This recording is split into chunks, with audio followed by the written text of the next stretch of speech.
New at 4, a suburban college student is now in custody as part of the Trump administration's immigration crackdown. CBS Skywatch flew over Elgin Community College, where ICE agents detained the student in one of the parking lots this morning. The college called it an isolated incident and said that the school does not share its students' immigration status. College officials have reached out to lawmakers and community leaders to make them aware. Since taking office, my administration has launched the most sweeping border and immigration crackdown in American history, and we quickly achieved the lowest numbers of illegal border crossers ever recorded. Thank you. They came from every corner of the world, bright minds, dreamers, scholars, all chasing one dream, to study in America, the land that promised opportunity and greatness. But what if that dream turned into a nightmare? What if, under Donald Trump, the United States quietly declared a new kind of war, not fought with guns or bombs, but with visas, suspicion, and bureaucracy? A war that cost America billions of dollars, its global reputation, and the very trust it spent decades building? It began quietly. When Trump took office, his America First mantra was not just a slogan, it was a policy of exclusion. Under the banners of national security and job protection, new rules started to strangle the very pipeline of talent that fueled America's innovation. Student visas became a battlefield, the interviews grew longer. The background checks more invasive, and the approval rates plummeted. Young people from Africa, Asia, and Latin America, once full of hope, suddenly found themselves on the wrong side of an invisible wall. Take Aisha, a 22-year-old from Nigeria. She had worked hard, earned a scholarship to a top engineering university in California, and dreamed of building solar-powered machines that could change lives back home. But during her visa interview, the officer looked at her and said, "We're not convinced you'll return." That single sentence shattered years of sacrifice and preparation. Her story was repeated thousands of times across Nigeria, Ghana, India, China, Brazil. The doors to America were closing, and no one could stop it. In 2016, international students contributed nearly $45 billion to the U.S. economy every year. They supported over 450,000 jobs in housing, restaurants, research, and technology. Universities in small American towns thrived because of them, but under Trump, enrollment dropped dramatically more. Then 11% in 3 years, dorms emptied, cafeterias went silent, professors watched their labs lose funding because there were fewer students to fill the seats. University leaders sounded the alarm. Harvard, Stanford, MIT, they warned that you can't lead the world while shutting its doors. But Washington wasn't listening. In the Trump era, foreign students weren't seen as assets, they were seen as risks, suspects, potential spies. The FBI cautioned universities about foreign influence. While new restrictions targeted countries like China, Iran, and Nigeria, the paranoia spread faster than truth. Imagine being a brilliant Kenyan studying artificial intelligence at Stanford, suddenly finding your research blocked, your emails monitored, your visa renewal delayed not because of what you did, but because of where you're from. That was the new America. A place that once inspired the world now inspiring doubt. By 2018, intelligence agencies were chasing shadows. Reports later revealed that less than 1% of cases even hinted at wrongdoing. Still, suspicion replaced scholarship, trust evaporated, and while the U.S. closed its doors, the rest of the world saw an opportunity. Canada opened its borders wider. Europe welcomed students with open arms. Even China and India began offering scholarships to African and Asian students once destined for American universities. Trump didn't just build walls, he built exit routes. Then came 2020. The pandemic hit and chaos followed, with classes moving online.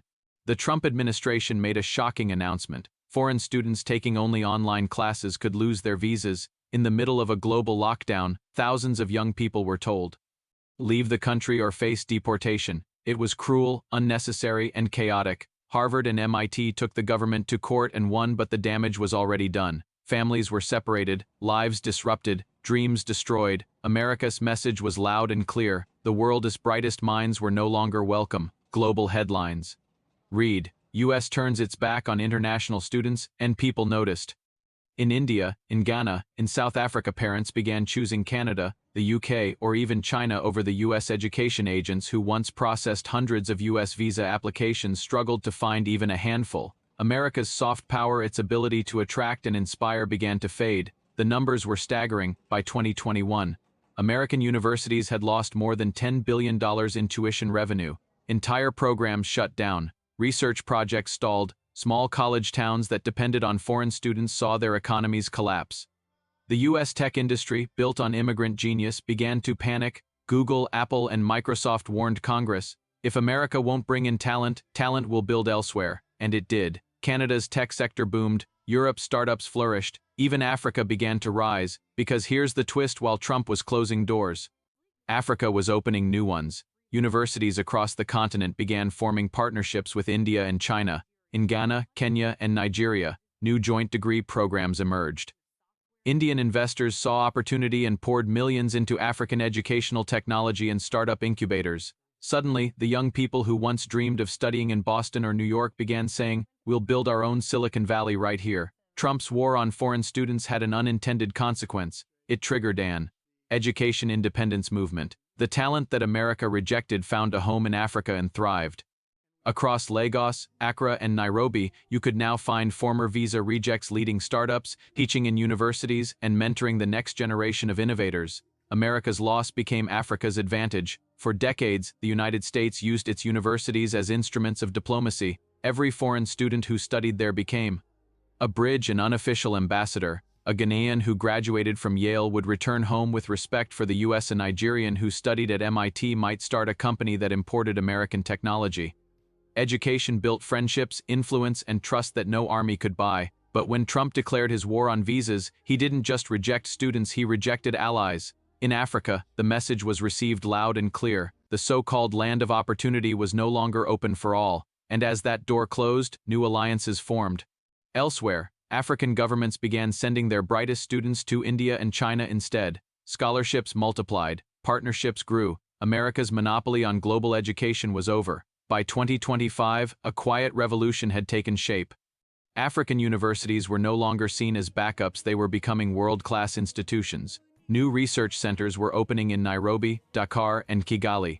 Professors who once taught in the U.S. returned home, bringing with them knowledge and experience. The brain drain was reversing, and here's the irony: Trump, who said he wanted to protect American jobs, ended up protecting everyone else's. He wanted to stop foreign influence, but instead, he accelerated it, just not in America's favor. The policies meant to make America great again ended up making the world stronger, more self-reliant, and less dependent on U.S. power. Today, the damage remains visible. America's universities are still struggling to rebuild the trust they lost. Enrollment from Africa and Asia hasn't fully recovered. Meanwhile, global education has evolved into a competitive marketplace, one where the U.S. is no longer the only destination, and Africa? It is no longer begging for a seat at the table, it's building its own.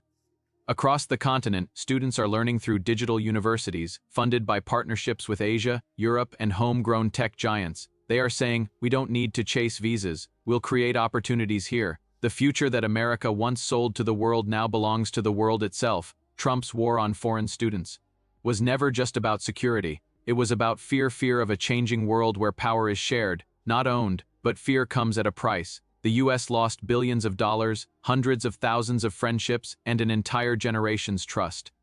It lost the moral high ground that once defined it. For decades, America stood as a symbol of hope, a place where a young mind from Africa could rise to greatness. But during those 4 years, that light dimmed. The Statue of Liberty's message, "Give me your tired, your poor, your huddled masses yearning to breathe free," was replaced by something colder. "Stay where you are, we'll be fine without you." Except they weren't, because as the U.S. turned inward, the rest of the world moved forward. Africa rose with innovation, Asia built stronger alliances.